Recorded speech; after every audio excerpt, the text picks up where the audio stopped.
Hey, what is going on, guys? It is Noah, and I am here to do my top 10 best albums and EPs of 2020. So basically for this list, all it had to be is either an EP or an album, which basically I consider an EP anything that's more than 3 songs. Even though 3 is kind of an EP, but I don't really count it. And then it had to come out in 2020, so I'm not one that does the December of the previous year and this year. No, it's only things that came out in 2020. And man, what a year 2020 was. There was so much great music. Despite the terrible cultural surroundings, it was just such a great year. And I found so much that I loved. I mean, I believe I had about 40 albums that easily made this short list. So it was truly a great year. So this list was extremely hard to make, but yet these 10 stand out so far beyond the pack of albums. I mean, some of these would be in my favorite albums of all time, and this is only from 1 year. So let's get into it. Ignore the bad painting right there. That was years ago, and yeah, you're gonna deal with it. So let's get into this. Number 10, I have Here Online by Worst Party Ever.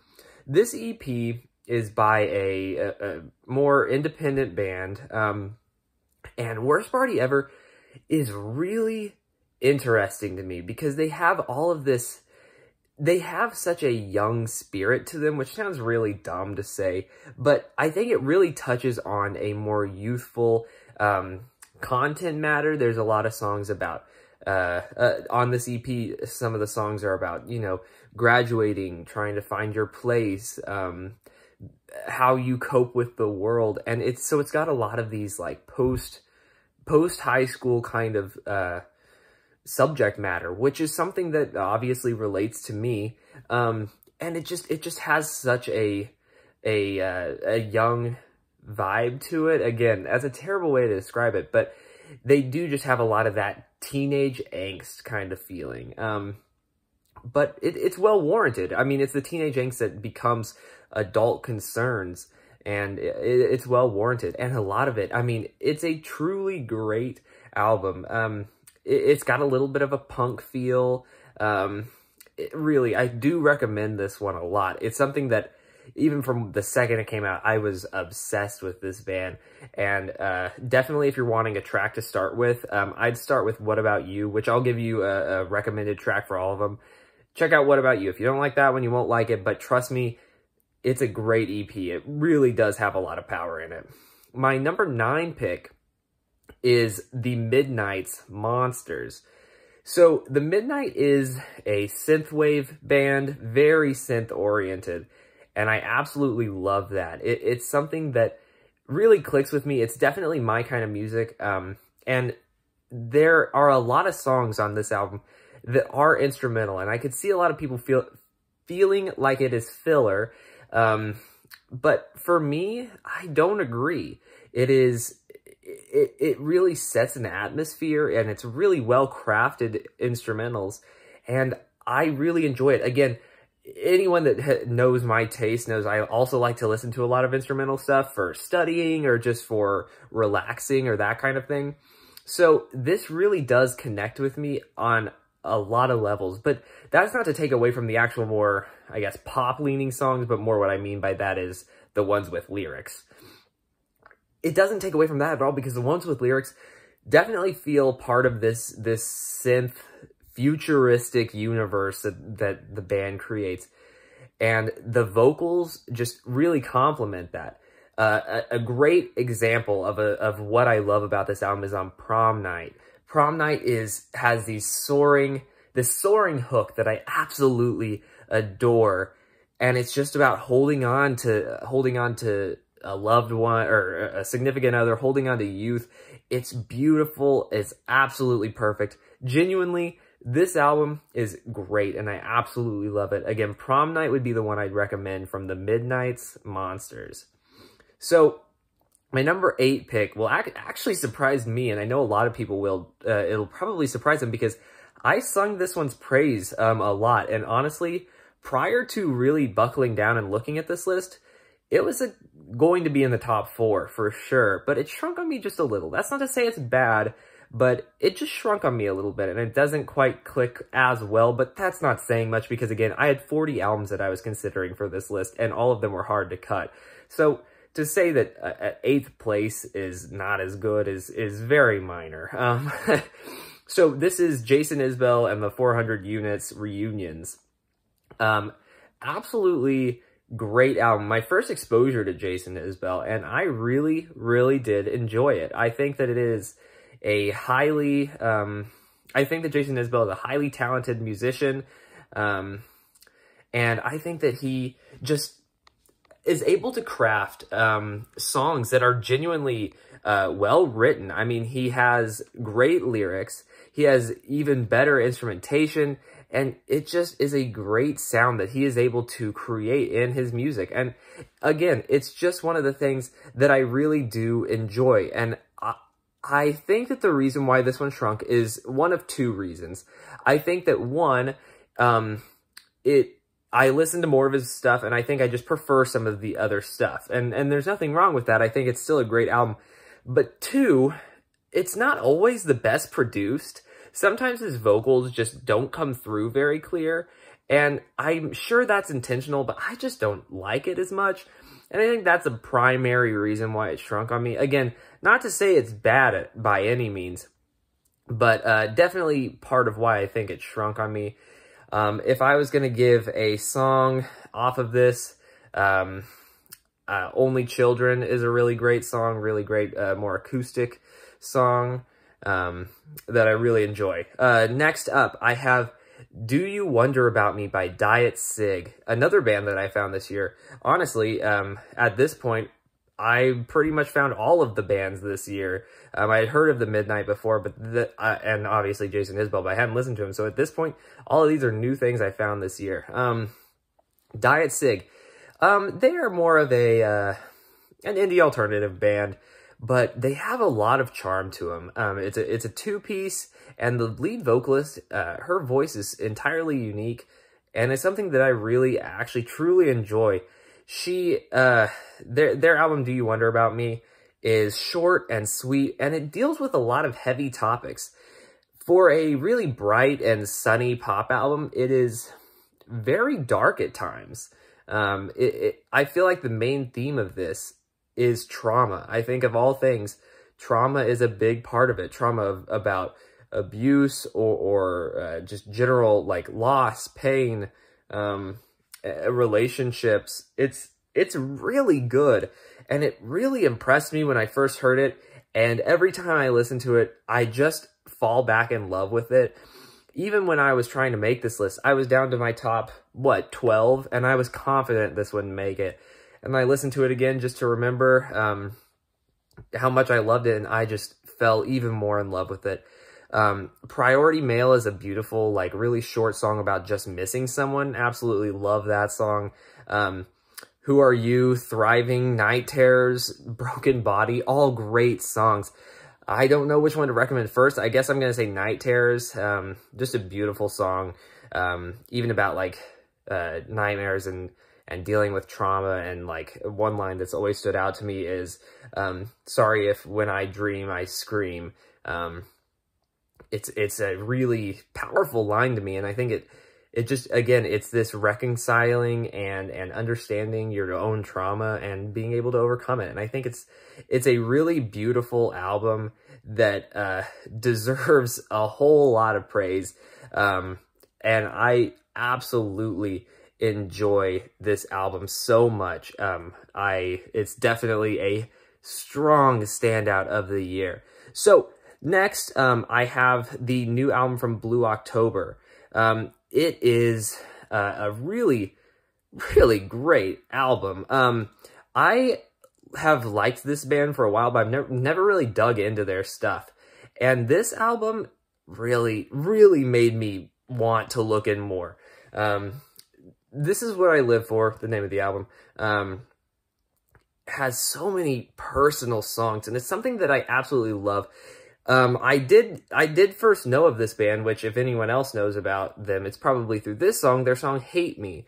And it's about, a addiction and how it hurts people around you, and trying to reconcile with that, but knowing that you're not worthy of love. And it's a really heart-wrenching sentiment. So this album deals with a lot of these very personal, very painful subject matter. I think all of this album, I mean, we have songs that some of them are not, most of them are about relationships, but I cannot get over some of these songs. They rip your heart out, just talking about the failures that the lead singer Justin Furstenfeld had in relationships. Fight for Love, which features his daughter, is beautiful. Just a song about, you know, fighting for what you care about. And I think it especially matters in a musician context, because it's so easy for musicians to be absent and not present in a kid's life. Again, I cannot recommend this album enough. To say a song that I would recommend, I guess The Weatherman. The Weatherman is a great song about the hope that a relationship will recover, will improve. I mean, it's just, but this is not an album that I can really even pull out a great song, because it's just so personal, and it really does pull at your heartstrings. I know I've been trying to give loose genre definitions. This is much more of a alternative rock kind of sound. Not typically my thing either, but Blue October's always won me over. And this album especially, I don't think that there's a bad song in here. I think that all of it is just absolutely beautiful. And again, this is one of the saddest albums of the year, though trust me, there will be more coming up. In 5th place, I have Heartbreak Weather by Niall Horan. Absolutely loved Niall's debut. Flicker was an incredible album. It distinguished him as a true artist, not just a member of One Direction. And I felt like it was a really strong direction for him, this folk pop sound. And then he kind of pulled a 180 and went more pure pop, and I don't think that that's a bad thing. I genuinely think that this is one of the best, like, singularly pop albums. It has so many great songs. Heartbreak Weather, the title track, is definitely one of the songs I'd recommend. It's so catchy, and it shows the expansion of Niall Horan. For people that only heard songs like Slow Hands or This Town, Heartbreak Weather, again, the title track, it shows you that he's capable of a whole lot more, but again, is still capable of having his own defined sound. He's capable of being himself, and he is an artist outside of One Direction. I think that I've always personally preferred him over Harry Styles, though I also enjoy Harry Styles a lot, just because Niall Horan has such a firm grasp on how to craft a solid pop song. And that's not to decrease from it because it's a pop song. It's just to say, it's hard to make a pop album stand out. And Niall Horan does it. He did it before, and he did it this time for sure. Again, I'd recommend Heartbreak Weather. I really like Everywhere. That's another great song that I'd recommend. It's a great album. Again, a solid pop album. And I'd really say, in a pure definition of what pop is, I'd really only say that one pop album beat it. And that is Conan Gray's Kid Crow. And I didn't even mention this when in my best of the year, like, quarterly videos. Some of them I didn't because they were in the winter quarter, and I just didn't make a video over it. But this one, which I did find in this year, but I didn't even know about this album, nor did I care. I mean, I had heard of Conan Gray, but I didn't think he'd interest me. I think I probably turned on one of his songs, wasn't interested, moved on, and then a really close friend of mine sent me the Kid Crow on CD, and I heard it and loved it. But even then, I threw it onto my best of the year, but then I revisited it once. I was like, this doesn't make it. And then one day I turned it on, and I just realized how much I loved this album. At first, I thought I just loved a couple songs, and then suddenly I realized those couple songs were every single song on the album. And I listened to it so much. I genuinely think, again, Niall Horan's able to create an excellent pop album, but one artist is able to do purely pop music better this year, and that is Conan Gray. Maniac is an insanely catchy song about an ex. Wish You Were Sober, about wanting to be out of a party, wishing that you could just get away and be with people. Again, these aren't like groundbreaking subject matters, and I'm not trying to present them that they are. They capture the spirit of being, I believe that he's about 20, 21. It captures the spirit of being in your early 20s and just the experience of trying to find your place in this world, trying to fit in, find love, and just fit in a generation that I feel like a lot of people in the generation, my generation, don't feel that they have a real place. My generation has always been in a really awkward place, and so I think that Conan Gray captures that with such sharp, such a sharp eye, and he really recognizes all the nuance of being a part of this generation, this Gen, I think I'm Gen Z, but whatever, this Gen Z point of view. I know some people consider Gen Z like 2004 and on, so I'm not in that case.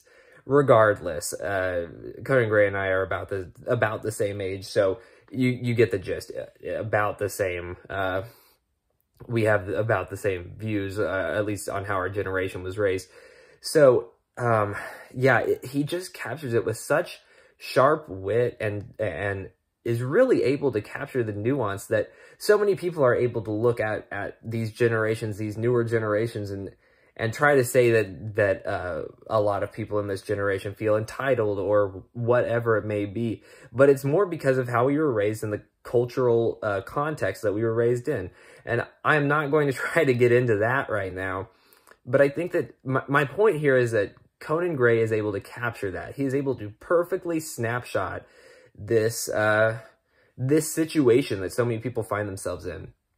To give a recommendation, I don't think you can go wrong. I definitely think you want, if you're trying to just see if you like it, I'm going to give you Maniac just because it's such an intensely catchy song. Possibly not the best song on the album, though I don't know which one would be, but it is just such a great song and so catchy that I think it would hook you in if you were trying to get into Conan Gray. So we're down to the top 3. Next up, we have the Red Dog soundtrack by Luke Dick. So this is going to come with some explanation.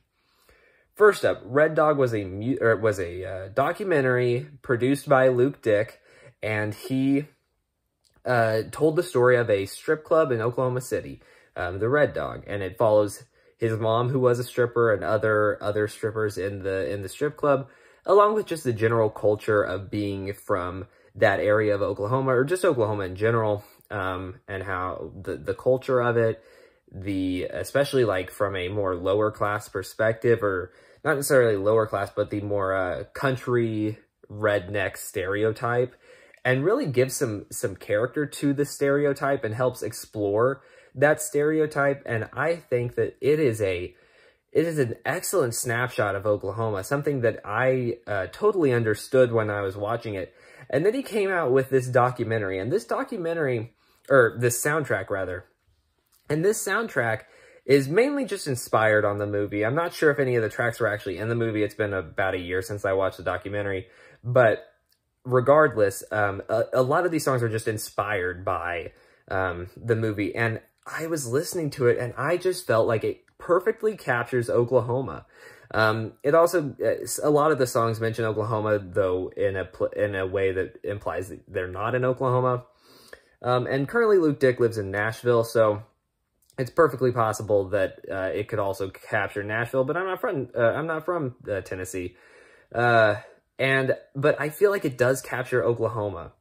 Songs like Polyester, I mean, it's a song about trying to get out, trying to stop being trying to get out of your community, trying to actually gain some wealth, but Oklahoma, or at least capitalistic societies, whatever you want to call it, knock you back down. I mean, the song talks about how he didn't think he'd ever get his degree and then is able to. And one of the lines that's always stood out to me is, "You've got your first comma in your bank account. Well, you made it out, but you're still here." you were able to rise above your social class or your financial class, but you're still struggling. You haven't really made it anywhere. And it's such a poignant point of view on the struggles of capitalism, as well as just the struggle that Oklahoma faces as a flyover state. And this is something that the whole album just captures so incredibly well. It captures the feeling of being in a state where no one is there for you or cares about you in a governmental sense, and that you are a flyover state, and just the being in the country, being in this very southern trailer trash kind of state, because a lot of Oklahoma is. And I think that which is something that even Luke Dick talks on in the album. And I realize that this album is not going to get on many people's radar, so I'm hoping to provide a signal boost for it, because Luke Dick, who is in Hey Steve, also known as Republican Hair, long stories there, which I've talked about multiple times on this channel. But really, this album, it does perfectly capture being in Oklahoma, something that I, of course, relate to, as does Luke Dick. And I think that it is a very solid album. Polyester, definitely a standout. Oklahoma is a really good song, though it sounds like it would be really stupid, but it is a really good song.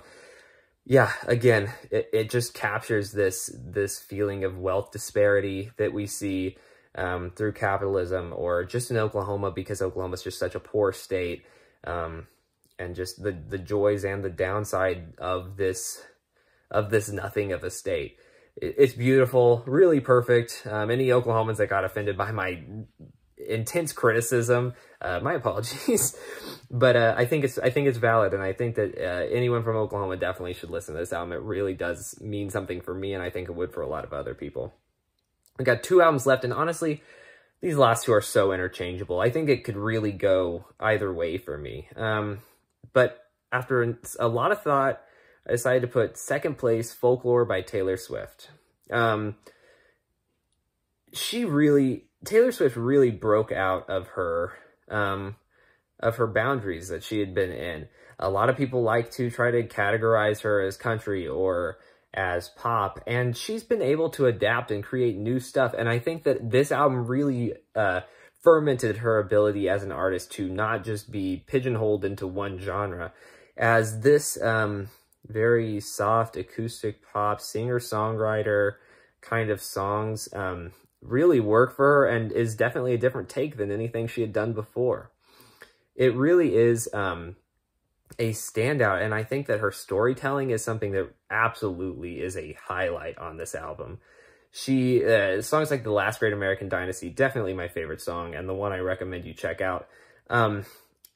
It just tells such a great story about the progress of a house and generations that come and go in and out of it, the different owners, but all from, like I said, the perspective of a town, of the house. It's a really, really fascinating song, and I think that stands for the whole album. I think that is an absolute standout in her career. I know that Evermore came out, and I've listened to it, and I think it absolutely... It is so much worse than this album. Not to say it's a truly bad album, but I would argue it's one of her worst albums, but I'm going to, again, not get into that in this video. I think that Folklore just really hit everything that it needed to. I don't think I can say much that other people haven't, so there's no reason for me to dwell on this one. I think everyone knows that it's a great album, even those who may not have been fans of her. Though Alyssa is still not happy about this. For anyone that's followed me, my girlfriend Alyssa hates Taylor Swift, so there's your context. But yeah, it's just a really, really solid album. I think that all the songs are absolutely great. Definitely one I intend to come back to for years and years. One of my favorite albums of this year, and even one of my favorite of all time. Definitely my favorite from her. And then my final #1 pick, which again is very close to Taylor Swift, but I think it just barely edges it out. And anyone that heard this album probably could guess it would be near the top of my list. And that is Phoebe Bridgers' Punisher, the singer-songwriter, acoustic, indie pop, indie rock, indie folk. So many titles could be put on her. But she is truly talented, and I'm gonna admit it. I hadn't listened to her stuff before this year, and it's embarrassing to say that, but the second the single started coming out for this album, I fell in love with everything that she has done. I still have a lot of learning to do about her back catalog. Still haven't listened to like Better Oblivion, Community Center, but I really do love her sound, and I think that this is a massive highlight, both of the year, but of music. I think that is probably going to become a very pivotal album, especially because this rocketed her to such success. It is an absolutely incredible album. Songs like Kyoto is just a great pop song, but deals with really heavy topics like just the general, like, coping with depression. And it tells a very truthful account of depression. And I think that a lot of these songs are able to deal with these sad topics in a very truthful, honest, and sincere way. And occasionally it can be hard to listen to. This album is a difficult listen at times. It's beautiful and perfect, but when you're really paying attention to the lyrics, it can wear on you. But I just think that's credit to Phoebe Bridgers for being such an incredible songwriter and author. This is a truly wonderful album, possibly a perfect album, and I absolutely love it. I can't recommend it enough. Garden Song is a great start. I don't think Kyoto's a great start, only because it's not indicative of her whole of the whole sound of the album. So I'd say I'd recommend Garden Song, one of the singles for the album. But really, there's nowhere you could go wrong on this album. Highly recommend you pick it up. Highly recommend you pick up all 10 of these. They are all incredible albums, and they've all come out in a physical format in some form, although Worst Party Ever's may be sold out. It was on vinyl, but it was a very limited pressing. But I highly, highly recommend you check out all of these albums. They are such amazing albums. Again, this year is perfect. I've always joked that if we took last year's albums, my top 10 from last year, and compared it to this list, I feel like besides maybe the top 3 of last year's top 10, which I'm not sure what they are off the top of my head, besides maybe the top 3, all of these albums would be above the rest. What I mean by that is 1, 2, and 3 might make the top 10 still of 2020 if they came out this year, but all the rest would have been cut if they came out this year, because this year was just so great for music. Highly recommend all of these albums. Highly recommend you check them out. But and please let me know what you think. Let me know if you have what your top 10 is, if we agree at all, and if you check any of them out, I'd love to hear what you thought, because I'd love to know that I possibly turned you on to a great album or artist. Besides that, I just want to thank you all for watching. I know I haven't posted a lot. I have been moving away from YouTube, just focusing on other things in my life. But I did want to do this list. I've been working on it hard, and I hope that you all enjoyed it. Hope you all enjoy this music, and I'll see you guys later.